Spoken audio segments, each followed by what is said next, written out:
देखिए इसमें important question क्या बनेगा, चलिए हम बता देते हैं। जैसे देखिए यहाँ पे लिखा हुआ है कि शरीर के किस अवयव को दूसरे के शरीर में बिना किसी त्याग अथवा प्रतिक्रिया की संभावना के प्रत्यारोपित किया जा सकता है, तो वो कॉर्निया को किया जा सकता है, ये जान लीजिए। ठीक है, कॉर्निया का काम, कॉर्निया को आप लगा सकते हो, कॉर्निया आंख से संबंधित है, आप जानते हैं।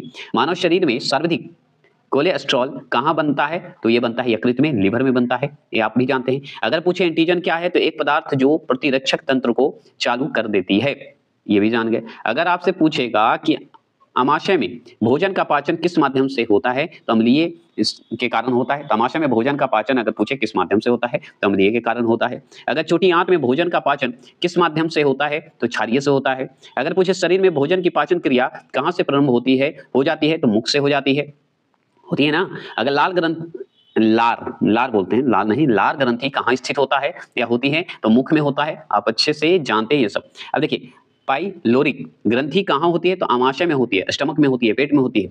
अगर जठर का स्राव कहाँ से होता है, तो आमाशय से होता है, याद रखिएगा, जिसे हम कहते हैं पाइलोरिक ग्रंथियां कहते हैं। ठीक है, ग्रंथि से होता है ये सब, जठर रस जो है स्राव होता है। अगर पूछे जठर रस, ठीक है, में कौन कौन से एंजाइम होते हैं, तो पेप्सिन और रेनिन होते हैं। क्या होते हैं, पेप्सिन और रेनिन होते हैं, ये सब इंपॉर्टेंट है। पीत रस का जो है स्राव कहाँ से होता है, तो ये होता है यकृत से होता है। अगर पीत रस की प्राकृतिक कैसी होती है, तो क्षारीय होती है। अब सवाल सुन लीजिए, ट्रिप्सन, एमाइलेज तथा लाइपेज एंजाइम का स्राव जो है कहां से होता है, तो अग्नाशय से होता है, पैनक्रियाज से होता है ना, याद रखिएगा। एमाइलेज बोलते हैं, लाइपेज बोलते हैं, बाहरी आवाज को थोड़ा इग्नोर करेंगे, बच्चे चिल्ला रहे हैं। आंतरिक रस का स्राव जो है कहां से होता है, तो वो छोटी आंत से होता है। अगर पूछे एरिप्शन एंजाइम कहां पाए जाते हैं, तो आंतरिक रस में पाए जाते हैं, है ना, आंतरिक रस से पाए जाते हैं। चलते हैं आगे। सवाल है कि मानव शरीर की दूसरी सबसे बड़ी ग्रंथि है कौन सी, अग्नाशय, पैनक्रियाज जिसे कहते हैं। ठीक है, अब पित्त रस कहाँ जमा होता है, तो पित्ताशय में होता है, जिसे गॉल ब्लाडर बोलते हैं, गॉल ब्लाडर बोलते हैं, ये जरूर ध्यान रखें, गॉल ब्लाडर ऐसे होता है। इंसुलिन किससे स्रावित होता है, तो अग्नाशय के एक भाग लैंगरहैंस की द्वीपिका के जो है बीटा कोशिका से होता है। ऐसे सवाल डायरेक्ट पूछते हैं। अगर आपसे पूछेगा इंसुलिन हमारे शरीर में किसका नियंत्रण करता है, तो ये शर्करा का करता है। किसका करता है, शर्करा का करता है। अगर पूछे इंसुलिन में कौन सा तत्व पाया जाता है, तो जिंक पाया जाता है, जेडिन पाया जाता है ना, ये जानते हैं। अगर आपसे पूछे कि मनुष्य के हृदय में कितने प्रकोष्ठ होता है, तो 4 प्रकोष्ठ होता है, और बहुत इंपॉर्टेंट है ना। अगर एंजाइम की रचना किससे होती है, तो ये एमिनो अम्ल से होता है, एंजाइम का रचना होता है। आंसू में कौन सा एंजाइम पाया जाता है, तो ये पाया जाता है लाइसोजाइम पाया जाता है। ठीक है, आंसू में कौन सा एंजाइम पाया जाता है, तो लाइसोजाइम पाया जाता है। अगर पूछे थायरोक्सिन हार्मोन्स में कौन सा तत्व पाया जाता है, तो आयोडीन पाया जाता है। थायरोक्सिन हार्मोन्स का स्राव जो है किस ग्रंथि से होता है, तो अपटू ग्रंथि या थायराइड ग्रंथि से होता है। ठीक है, अपटू ग्रंथि कहिए या थायराइड ग्रंथि कहिए। अगर रक्त दाब का नियंत्रण कौन सी ग्रंथि करता है, तो अधिवृक्क या एड्रीनल ग्रंथि कहते हैं, ये इंपॉर्टेंट है। अगर पूछे जीवन रक्षक हार्मोन्स किस ग्रंथि से स्रावित होता है, तो वो होता है एड्रीनल ग्रंथि से होता है। देखिए वृद्धि हार्मोन्स किस ग्रंथि से स्रावित होता है, तो पीयूष ग्रंथि से होता है। अगर आंसू जो है किस ग्रंथि से स्रावित होता है, तो वो होता है लैक्रिमल ग्रंथि से होता है ना। अगर पूछे कि मनुष्य में बुढ़ापा किस ग्रंथि के लुप्त हो जाने के कारण हो जाता है, तो थॉमस ग्रंथि को लुप्त हो जाने के कारण हो जाता है, बुढ़ापा आ जाता है। प्रोटीन का पाचन कहाँ होता है, छोटी आंत में होता है। टाइलिन एंजाइम कहाँ होता है, तो ये लार में होता है। पीयूष ग्रंथि कहाँ पाया जाता है, तो मस्तिष्क में पाया जाता है। अंडाणु का निषेचन कहाँ होता है, तो हम जानते हैं ट्यूब में होता है। कौन से ट्यूब में, फिलेपियन ट्यूब में होता है। अब देखिए एस्ट्रोजन हार्मोन्स कहाँ से स्रावित होता है, तो ये स्त्री के अंडाशय से ये स्रावित होते हैं। शरीर में कौन सा तत्व जो है प्राकृतिक रूप से नहीं पाया जाता है, तो वो सीसा नहीं पाया जाता है ना। अगर आपसे पूछ रहा है कि हार्मोन शरीर में एक स्थान से दूसरे स्थान पर किसके द्वारा जाता है, तो रक्त के द्वारा जाता है, यह भी इंपॉर्टेंट है। अब चलिए इसमें देख लेते हैं। इसमें और सवाल क्या बनता है कि कौन सा एंजाइम जो है कार्बोहाइड्रेट को मल्टोस में बदल देता है, तो वो बदल देता है टाइलिन। ठीक है, टाइलिन बदल देता है। अगर पूछे जठर रस में क्या क्या मौजूद होता है, तो हाइड्रोक्लोरिक अम्ल होते हैं, एंजाइम होते हैं, है ना, दोनों होते हैं। बस सवाल सुनिएगा, थोड़ा सा धुंधला है इसके लिए सॉरी। सेक्स हार्मोन्स जो होते हैं, सेक्स हार्मोन्स का पता जो है किसने लगाया, तो वो लगाने वाले और कोई नहीं, सैमुअल कोहेन है, ये जरूर ध्यान रखेंगे। इस सब आपको इंपॉर्टेंट क्वेश्चन है। शुद्ध क्रिस्टल रूप में विलगति जो होता है, विलगति विलगति पहला एंजाइम कौन है? तो ये है एमिलेज, याद रखिएगा एमिलेज को कहते हैं। अगर आपसे पूछेगा कि ट्रिप्सिन, पेप्सिन, डाइपेप्टाइड नामक एंजाइम मुख्यतः किसके पाचन में सहायक होता है? तो ये प्रोटीन में सहायक माना जाता है ना। अगर पूछे यकृत, अमाशय, रुधिर, अग्नाशय में कौन सा एक उत्तक है? तो रुधिर उत्तक है, मतलब ब्लड है। अगर उदार, पेट, यकृत, ब्रीक, अग्नाशय मैंने पैनक्रियाज में कौन सा एक ग्रंथि नहीं है? तो उदार, उदर जो है नहीं है, उदर मतलब स्टमक जो है नहीं है। ये सवाल तो जानते हैं स्टमक क्या होगा, ये सब अंदर की चीजें हैं, ये बाहर की चीजें हैं, इसी से तो कवर है, ऐसे याद रखिएगा, है ना। प्रोटीन पाचन का उत्पाद क्या कहलाता है? अमीनो अम्ल कहलाता है। लार का टाइलिन किस माध्यम से सक्रिय होता है? तो हल्के अम्लीय माध्यम में होता है। देखिए ये सवाल को देखिएगा, प्रकीनम एंजाइम में निहित प्रोटीन क्या कहलाता है? तो वो कहलाता है प्रोटो एंजाइम कहलाता है, ये इंपॉर्टेंट है। और सवाल क्या बनेगा, कौन सा जो है एंजाइम जो है प्रोटीन को पेप्टोन में बदल देता है? तो वो पेप्सिन बदल देता है। अगर कौन सा एंजाइम जो है दूध को दही में परिवर्तित करता है? तो वो रेनिन करता है, ये भी इंपॉर्टेंट बनता है आपका।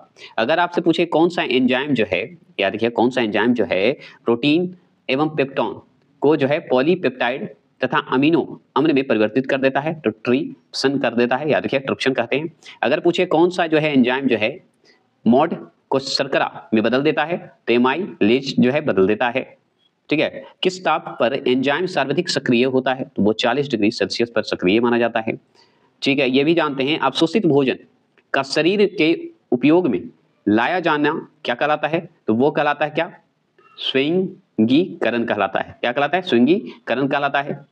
अगर आपसे पूछे शरीर के द्रव में जल और नमक के मिश्रण के नियमन को क्या कहा जाता है? तो इसे कहते हैं हम ओस्मोरेगुलेशन कहते हैं, ठीक है। अगर आपसे पूछे कि रबों के रूप में सबसे पहले किस एंजाइम को तैयार किया गया है? तो उसे किया गया है यूरिएज कहते हैं। अगर आपसे पूछे वसा का पाचन कौन सा एंजाइम करता है? तो ये लाइपेज करता है, ये भी इंपॉर्टेंट है। अगर आपसे पूछे वसा का जो है पाचन जो है कौन सा एंजाइम करता है? तो ये लाइपेज करता है, ये तो आप पढ़ लिए। और भी सवाल क्या बनता है, ऐसी अंतःस्रावित ग्रंथि कौन सी है जो निष्क्रिय रूप से हार्मोन्स का स्रावन करता है? तो वो थायराइड ग्रंथि होता है। क्या होता है? थायराइड ग्रंथि होता है। अगर पूछे यदि किसी व्यक्ति में एड्रिनल या अधिवृक्क के कॉन्सेक्ट्स नष्ट कर दे तो उनकी तुरंत मृत्यु हो जाती है। इसका प्रमुख कारण क्या है? तो मूत्र के साथ सोडियम का अधिक उत्सर्जन होना इसके कारण हो जाता है, ठीक है। अगर बात करें प्रोजेस्टेरॉन हार्मोन्स का स्रावन किसके द्वारा होता है? तो कॉर्पस ल्यूटियस द्वारा होता है ना। ये सब सुनते सिर्फ जाइए। देखिए ये क्या है, देखिए बताते हैं। स्त्री में जो है द्वितीय यौन लक्षणों को प्रभावित करने वाला हार्मोन है कौन सा? एस्ट्रोजन है, ये भी जानते हैं आप। अगर पूछे सभी एंजाइम प्राकृतिक रूप से प्रोटीन होता है, उन एंजाइमों को क्या कहा जाता है जिनमें प्रोटीन भाग के अलावा एक कार्बनिक अप्रोटीन घटक भी होता है? तो वह सह एंजाइम कहलाता है, आप अच्छे से जानते हैं।